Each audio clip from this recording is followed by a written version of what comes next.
Police भरती लवकरच येणार आहे. अनेक विद्यार्थी जे 2, 5, 8, 10 वर्षापासून अभ्यास करत आहेत त्यांना आपण जनरली जुने विद्यार्थी म्हणतोय, की त्यांना बेसिक टू ऍडव्हान्स सगळं समजलेलं आहे. अशा विद्यार्थ्यांनी कसा अभ्यास करायचा आहे, तुमचा बेसिक टू ऍडव्हान्स सगळा अभ्यास झालेला आहे, कसे प्रश्न येतात, कोणत्या घटकावर येतात, हे सगळं तुम्हाला कळलंय. परंतु इथून पुढे कसा प्लॅन करायचा आहे, तर तुम्ही जो अभ्यास करता त्याच्यापैकी 70 ते 80% वेळ हा फक्त आणि फक्त प्रश्न सोडवा.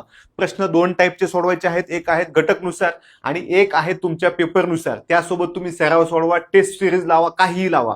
परंतु दिवसामध्ये तुम्ही 70 ते 80% वेळ जो अभ्यास करताय त्यापैकी एवढा वेळ तुम्ही हा फक्त प्रश्न सोडवायचे आहेत आणि प्रश्नांचं विश्लेषण करायचं आहे.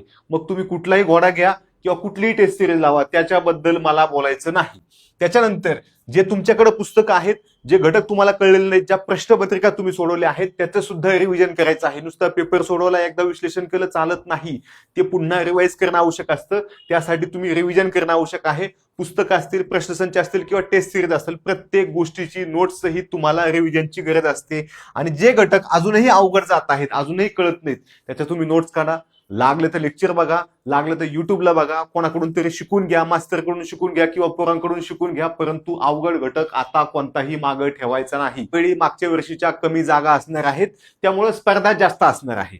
मग जास्त स्पर्धेसाठी जास्त अभ्यास हाच एक उपाय आहे, दुसरा कोणताही उपाय नाही. जास्त प्रश्न सोडवले तर तुमचं मन डायव्हर्ट होणार नाही. तुमचा स्कोअर कमी येईल किंवा जास्त येईल, परंतु तुमचं जे लक्ष आता विचलित होतंय ते विचलित होणार नाही. त्यासाठी तुम्हाला अशाच पद्धतीने अभ्यास करायचा आहे. कोणतेही पुस्तकं वाचा, कुठेही वाचा, परंतु असा अभ्यास करा तुमचा 100% स्कोअर वाढेल आणि येणाऱ्या परीक्षेमध्ये आपलं सिलेक्शन होईल.